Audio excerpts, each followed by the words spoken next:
जबलपुर शहर को स्वच्छता सर्वेक्षण में शीर्ष स्थान दिलाने और नागरिकों को जागरूक करने के उद्देश्य से नगर निगम द्वारा मंगलवार को विशाल स्वच्छता जन जागरूकता रैली का आयोजन किया गया। महापौर जगत बहादुर सिंह अन्नू के नेतृत्व में निकली इस रैली में सैकड़ों नागरिक, जनप्रतिनिधि और निगम अधिकारी शामिल हुए।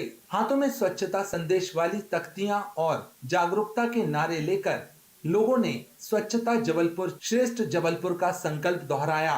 रैली का शुभारंभ सिविल लाइन चौक से हुआ, जो शहर के विभिन्न प्रमुख मार्गों से होती हुई अंबेडकर चौक पहुंची। इस दौरान महापौर ने नागरिकों से अपील करते हुए कहा कि शहर को स्वच्छ रखना केवल निगम की जिम्मेदारी नहीं, बल्कि हर नागरिक का कर्तव्य है। उन्होंने लोगों से कचरा डस्टबिन में डालने और आसपास का वातावरण स्वच्छ बनाए रखने की अपील की। रैली में निगम अध्यक्ष रिंकू बेज, MIC सदस्य गण, पार्षद और निगमायुक्त राम प्रकाश अहिरवार भी शामिल रहे। सभी ने हाथों में स्वच्छता संदेश लेकर नागरिकों का उत्साहवर्धन किया। समापन अवसर पर महापौर ने अमर शहीद राजा शंकर शाह, कुंवर रघुनाथ शाह और डॉक्टर भीमराव अंबेडकर की प्रतिमाओं पर पुष्पांजलि अर्पित कर उन्हें नमन किया। महापौर ने कहा कि स्वच्छता केवल अभियान नहीं, बल्कि संस्कार है। जब हर नागरिक इसे अपनी जिम्मेदारी समझेगा, तभी संस्कारधानी देश में स्वच्छता की मिसाल बनेगी। उन्होंने कहा कि इस रैली ने शहरवासियों में स्वच्छता के प्रति नई जागरूकता और ऊर्जा का संचार किया है। रैली में MIC सदस्य रजनी कैलाश साहू, डॉक्टर सुभाष तिवारी, विवेक राम सोनकर, दामोदर सोनकर, अंशुल राघवेंद्र सहित कई पार्षद और निगम अधिकारी उपस्थित रहे। निगम प्रशासन ने आयोजन को सफल बनाने वाले सभी नागरिकों और प्रतिभागियों का आभार व्यक्त किया। कर्मचारियों की मांगें लंबित, मेडिकल कॉलेज में आंदोलन की चेतावनी। मेडिकल कॉलेज प्रशासन के खिलाफ कर्मचारी संघ ने लंबित समस्याओं को लेकर आंदोलन की चेतावनी दी है। संघ का आरोप है कि 10 अप्रैल 2026 को ज्ञापन सौंपकर 15 दिनों में समस्याओं के निराकरण की मांग की गई थी, लेकिन अब तक कोई कार्रवाई नहीं हुई। संघ ने CPF राशि को NPS खाते में समायोजित करने, कर्मचारियों के बैंक खातों को सैलरी अकाउंट में बदलने, सर्विस बुक सत्यापन, कैंसर चिकित्सालय में 24 घंटे रेडियोथेरेपी सेवा शुरू करने, पैरामेडिकल स्टाफ की उचित पदस्थापना तथा कॉलोनियों में साफ सफाई और प्रकाश की व्यवस्था की मांग उठाई। मांगें पूरी न होने पर संघ ने 13 और 14 मई को 1 घंटे का सांकेतिक धरना, 18 मई को सामूहिक अवकाश और 19 मई 2026 से अनिश्चितकालीन हड़ताल की घोषणा की है।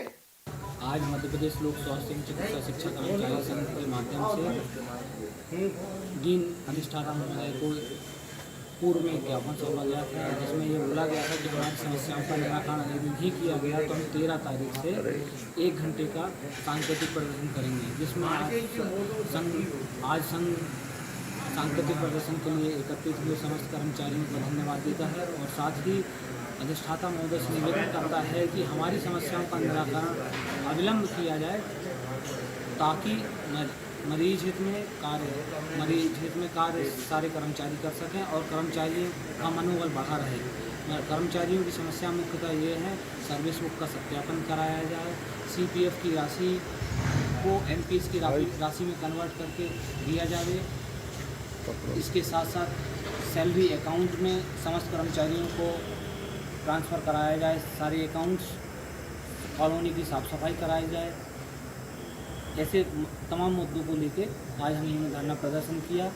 मैं वीरेंद्र तिवारी, मध्य प्रदेश लोक स्वास्थ्य कर्मचारी संघ प्रदेश अध्यक्ष। डीन साहब ने आज क्या आश्वासन दिया? अभी अधिष्ठाता महोदय द्वारा आश्वासन दिया गया है कि आपकी सारी समस्याओं का निराकरण जल्द से जल्द करा दिया जाएगा।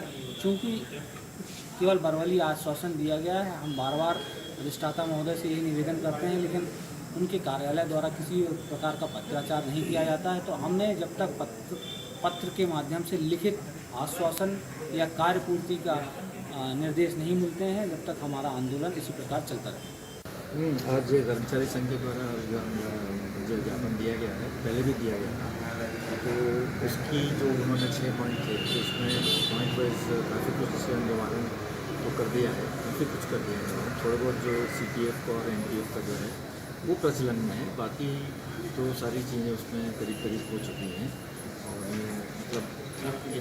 दूसरा चीज़ ये रहती है कि कुछ काम स्लो होता है ऑफिस में, तो ऑफिस वालों को भी थोड़ा सा जो है इंस्ट्रक्शन जो मैंने दिए हैं उसको फॉलो करने के लिए कि कर्मचारियों का और डॉक्टरों का काम जो है वो आप लेट नहीं करेंगे, जितना जल्दी हो सके उतना जल्दी उसको दूसरा सेक्शन में देना। तो मैं कोशिश कर रहा हूँ कि इसको स्ट्रीमलाइन करने की, और हो सकता है आने वाले भविष्य में स्ट्रीमलाइन करके जाएँ।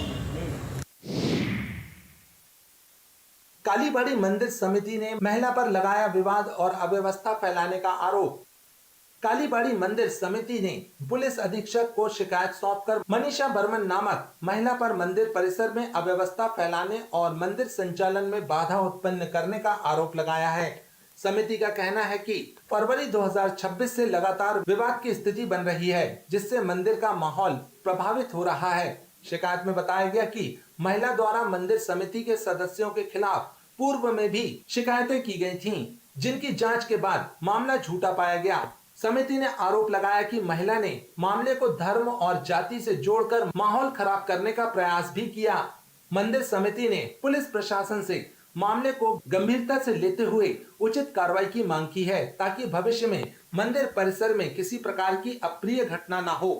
कार्यालय आए हैं, मनीषा वर्मन करके एक महिला है, जिन्होंने आज 4-5 महीने से बहुत ज्यादा उपद्रव मचा के रखा हुआ है मंदिर परिसर में, और वो अनाप शनाप गैर कानूनी काम करती है। मतलब रात में 1-1:30 बजे तक मंदिर में रुकना, पूजा पाठ करने के लिए बोलना, और प्रेशर डालती है कि हम उनको गर्भगृह में घुस के पूजा करने दें, और अगर वो नहीं करने देते हैं तो वो जो है लांछन लगाती है। हमारे जो समाज के वरिष्ठ नागरिक हैं, जो हमारे घर के लोग हैं, उनके ऊपर थाना में चली जाती है, वहाँ पे जाके रिपोर्ट करके आती है, महिला थाने में रिपोर्ट करके आती है, सीएम हेल्पलाइन लगाती है। हम आज 5-6 महीने से इस क्रम में हम लोग परेशान हो रहे हैं। तो आज हम लोग आए थे एसपी ऑफिस में ज्ञापन सौंपने के लिए, कि ताकि ये महिला का या तो वहाँ आना बंद हो या तो इनका रिस्ट्रिक्टेड हो, मतलब सारी चीज़ों।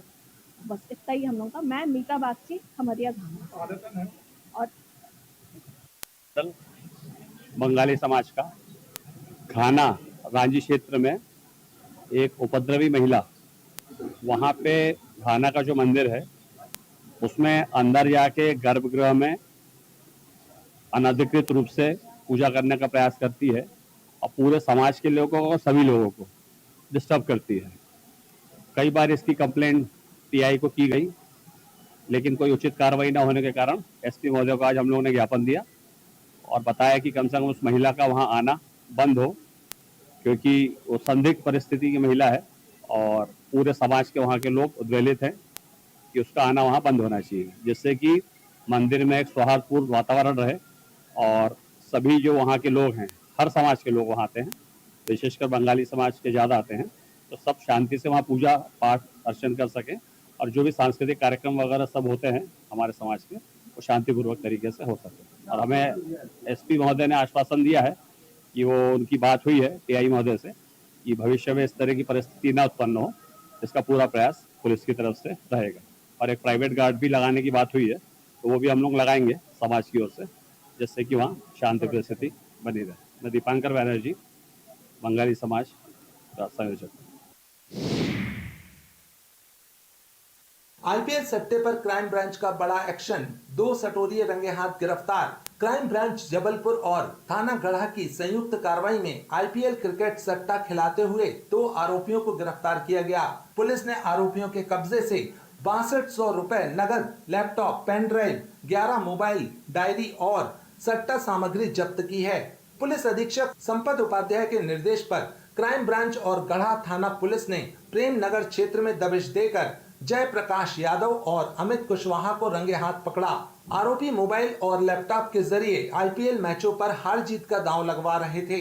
पूछताछ में आरोपियों ने बताया कि वे बल्ली गुप्ता के कहने पर हर महीने 15,000 रुपए में सट्टा लिखने का काम करते थे। पुलिस ने दोनों आरोपियों के खिलाफ सट्टा एक्ट और बीएनएस की धाराओं के तहत मामला दर्ज कर फरार आरोपी बल्ली गुप्ता की तलाश शुरू कर दी है। क्राइम ब्रांच को प्रेम नगर में क्रिकेट के सट्टे खिलाने की सूचना मिली थी। इन्होंने टीआई गढ़ा की एक टीम के साथ जब ज्वाइंट रेड की तो वहां पर रोमेश गुप्ता के मकान में जयप्रकाश यादव और अमित कुशवाहा नाम के व्यक्ति जो थे वो पूरा ऑनलाइन सट्टा खिलाते पकड़े गए, जिनके कब्जे से लगभग 11 मोबाइल, लैपटॉप बहुत सारी जो इलेक्ट्रॉनिक सामग्री है और 6,200 रुपए नगद पकड़ा गया। इनसे जब पूछताछ की गई तो इन्होंने किसी बल्ली गुप्ता के कहने पर 15,000 रुपए में मासिक वेतन पर ये काम को करना बताया। इसमें बल्ली गुप्ता के ठिकाने पर भी पुलिस भेजा गया, लेकिन वो फरार हो गया।